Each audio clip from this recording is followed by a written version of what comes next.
통해서 드리는 온라인 예배 시간이에요. 잠깐, 아직 준비가 안 되었다고요? 그럼 함께 준비해봐요. 먼저 주변을 깨끗하게 정돈해요. 단정한 옷으로 갈아입어요. 성경책, 찬송가, 헌금을 준비해요. 누워있거나 간식을 먹지 않기로 약속해요. 다른 행동은 멈추고 예배에 집중해요. 찬양 시간에는 기쁜 마음으로 일어나서 따라해요. 성경 말씀은 함께 큰 목소리로 따라 읽어요. 설교가 끝나고 기도 후에는 큰 소리로 아멘해요. 아멘. 준비한 헌금은 따로 저금통이나 성경책에 모아두었다가 교회에 출석할 때 드려요. 예배가 끝날 때까지 경건하게 예배에 집중해요. 광고도 잘 듣고 기억해두세요. 그럼 예수님과 함께 기쁘고 행복한 예배 시간이 되기를 바라요. 안녕하세요, 여러분. 모두 건강하게 잘 보내고 있나요? 어디서든 영과 진리로 예배 드리는 여러분 모두를 축복합니다. 8월 셋째 주 예배를 시작합니다. 오늘은 8월 15일 광복절이에요. 여러분 가정에 태극기를 달았나요? 광복절은 어떤 날일까요? 광복절은 1945년 한반도가 일본으로부터 해방된 것을 기념하는 날이며 1948년 대한민국 정부가 수립된 것을 기념하는 날이에요. 하나님을 사랑하고 나라를 사랑하는 많은 사람들이 우리나라의 독립을 위해 얼마나 큰 희생을 치렀는가를 생각하며 오늘 8월 15일 광복절을 보내길 바랍니다. 8월의 주제는 예수님의 제자로 살아요예요. 오늘 말씀 제목은요, 위대한 애국자 느헤미야예요. 지금은 하나님을 찬양하는 시간이에요. 준비되었죠? 모두 자리에서 일어섰! 목소리는 크게, 율동은 신나게 다 함께 화면을 보면서 불러볼까요?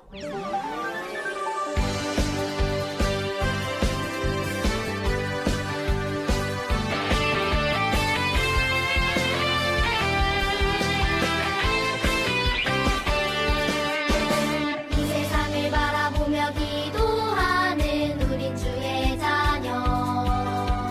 하나님 우리에게 긍휼의 마음 주셨네. 어려운 문제 모두 하나님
도와준 어린이가 우리를 대표해서 기도하겠습니다.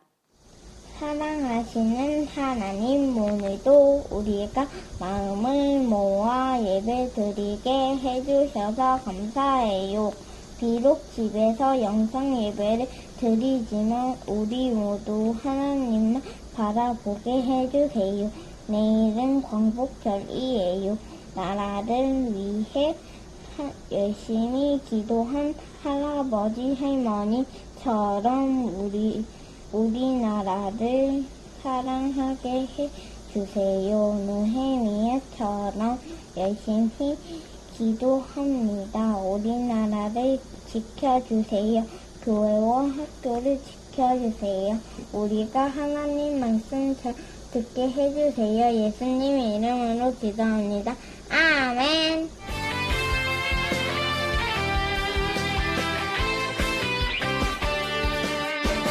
이 세상을 바라보며 기도하는 우리 주의 자녀 하나님 우리에게 눈을 마음 주셨네 어려운 마음대로 하나님께 내어드릴 때 우리 도우시는 능력을 보내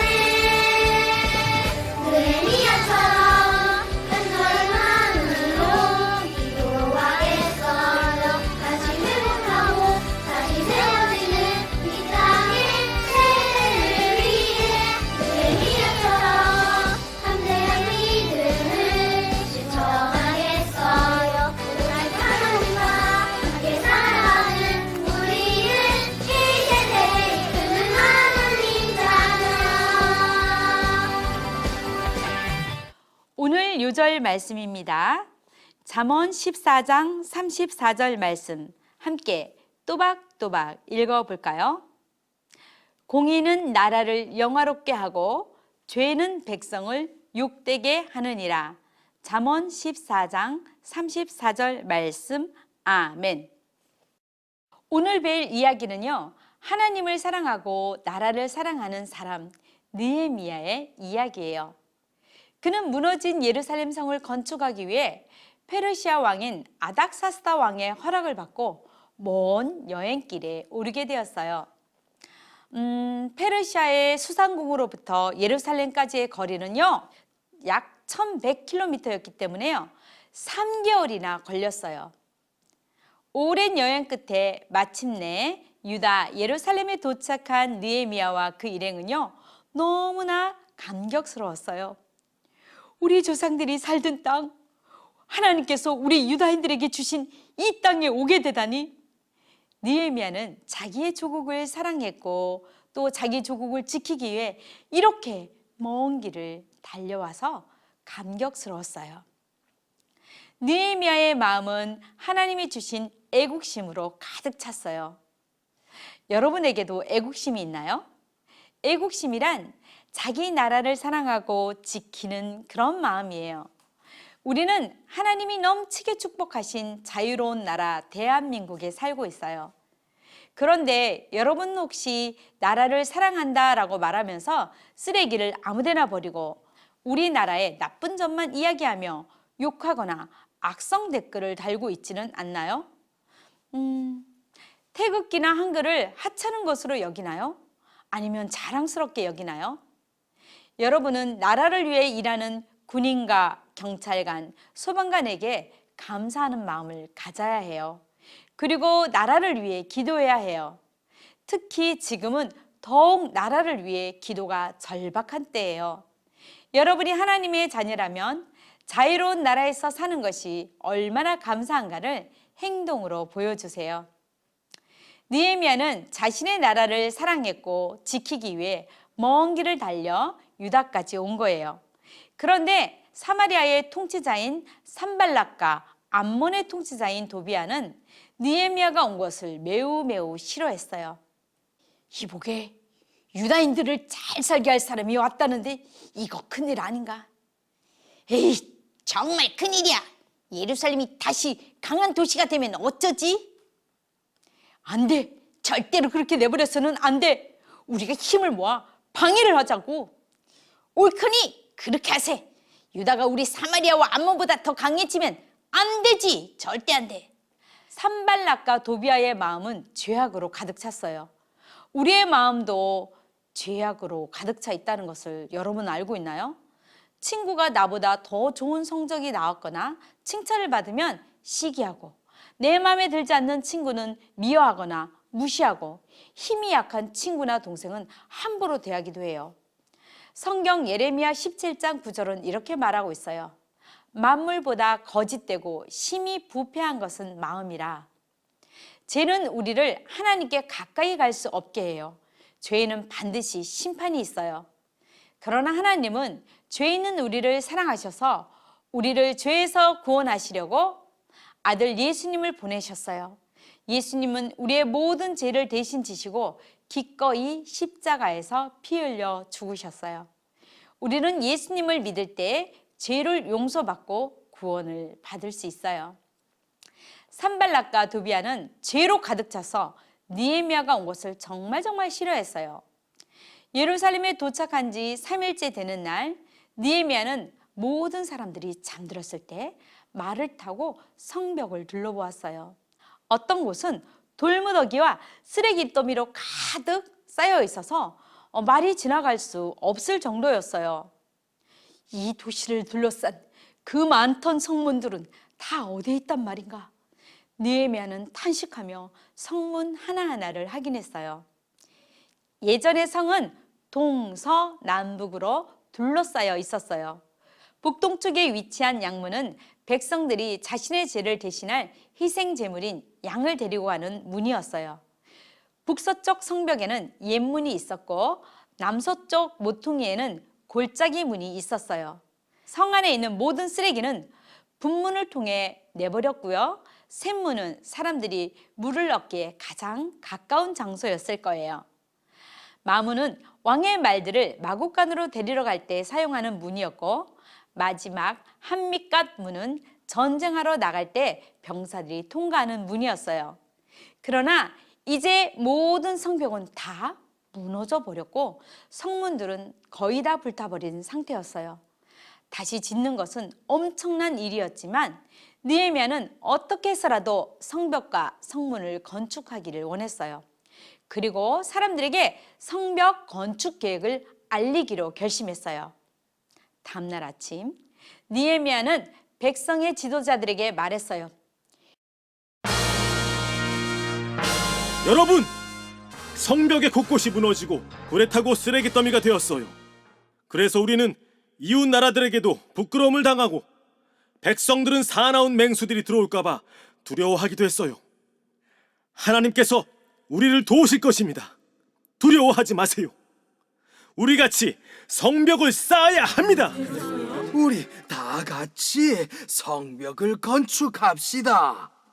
그래요. 우리 같이 해요. 우리 같이 힘을 모아요. 저희들도 돕겠습니다. 유다인들은 하나님이 주신 자기 나라를 사랑하고 감사하는 마음을 행동으로 보여주려 했어요. 잠언 14장 34절, 오늘 요절이죠. 함께 읽어볼까요?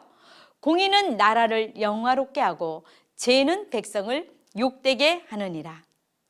여러분과 내가 어떻게 사느냐에 따라 우리나라를 유익하게 할 수도 있고 부끄럽게 할 수도 있어요. 여러분이 이렇게 자유로운 나라에서 사는 것이 얼마나 감사한가를 행동으로 보이기 위해서는 하나님이 기뻐하는 삶을 살아야 해요. 또 우리나라의 좋은 점을 찾고 나라를 위해 애타는 마음으로 기도해야 해요. 마음껏 하나님을 찬양하고 예배 드릴 수 있는 자유로운 나라에서 사는 것이 얼마나 감사한가를 행동으로 보여주기 위해 첫 번째, 하나님이 기뻐하는 삶을 살아야 함을 기억하세요. 두 번째, 자유로운 나라에 살게 된 것을 감사하세요. 세 번째, 우리나라를 위해 기도하세요. 이것이 하나님이 우리에게 주신 우리나라를 사랑하고 감사하는 일이에요. 유대인들도 자기 나라를 사랑해서 모두 일어나 성을 건축하자고 했어요. 그런데 산발락과 도비아, 아라비아 사람 게셈은 이 소식을 듣자마자 유다인들을 조롱하며 비웃었어요. 너희들 지금 뭐 하는 거야? 너희들이 페르시아 왕을 배반할 거야? 하나님께서 이 일을 잘 되도록 도와주실 것이니 너희들은 신경 쓸 것 없다. 하나님의 종인 우리가 다 할 것이니 너희들은 이 일에 간섭할 자격이 없어. 뭐라고? 말도 안 되는 소리야. 우리가 자격이 없다고? 왜 안 된다는 거야? 아, 기분 나빠. 가만히 있어야 거야. 느헤미야는 하나님께서 부르시고 맡기신 사역을 어떻게 해서라도 꼭 하려고 결심했어요. 어떻게 됐을까요? 하나님은 예루살렘을 축복하시고 어려움 속에서도 52일 만에 성벽을 완성하게 해주셨어요. 온 백성들은 자신이 유다인임을 매우 자랑스럽게 생각했어요. 여러분도 우리나라를 자랑스럽게 여길 수 있나요? 여러분이 하나님의 자녀라면 여러분이 자유로운 나라에서 사는 것이 얼마나 감사한가를 행동으로 보여주세요. 그러나 우리나라보다 더 좋은 나라가 있다는 사실을 알고 있나요? 그것은 예수님이 계시고 죄가 없는 천국이에요. 천국에 가려면 여러분의 죄를 대신해서 십자가에 피 흘려 죽으시고 다시 사신 예수님을 믿어야 해요. 계시록 3장 20절에는 이렇게 말하고 있어요. 볼지어다 내가 문 밖에 서서 두드리노니 누구든지 내 음성을 듣고 문을 열면 내가 그에게로 들어가. 예수님은 여러분의 마음의 문을 두드리세요. 지금 마음의 문을 열고 진심으로 죄를 고백하고 예수님을 믿으면 죄를 용서받고 천국에 갈 수 있어요.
사랑과 은혜가 많으신 거룩하신 하나님, 감사와 찬송과 영광을 하나님께 올려드립니다.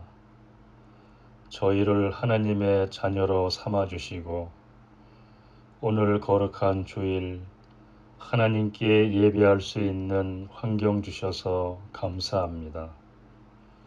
코로나 바이러스로 인해 비록 오늘도 영상으로밖에 예배할 수 없지만 전도사님을 통해 주신 하나님의 말씀에 감사드리며 저희도 느헤미야처럼 우리나라를 더욱 사랑하며 살아가도록 인도해 주시옵소서. 거룩한 하나님 전에 예물을 올립니다.